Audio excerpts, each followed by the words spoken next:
Hi guys, this is Hannah. I am really excited about the hotel that we are going to stay at. For those who doesn't have an RV experience and not sure if you want to try one, I would definitely recommend you try this.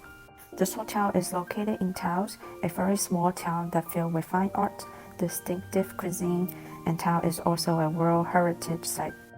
Definitely worth a visit, but the government has shut down during the COVID to help protect the indigenous people.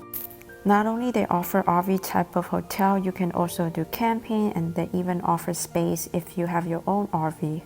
Each RV have its own history, and our RV is called Ralphie, a 1962 Airstream who has been traveling on the road for 55 years.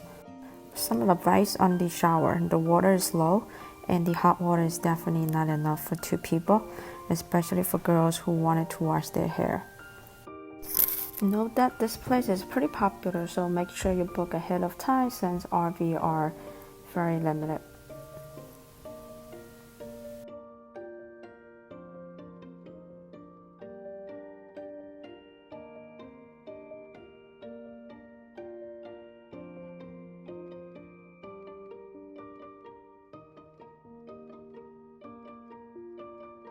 Be sure to be there early. We were the last group of people to check in, and there was not enough wood for us to start the bonfire.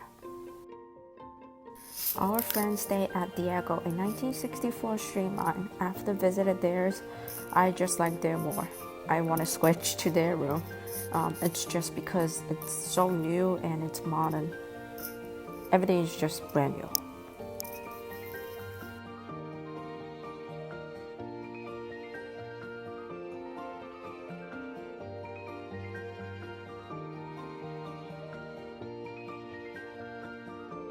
Definitely a great place that I will stay again if I ever visited New Mexico again.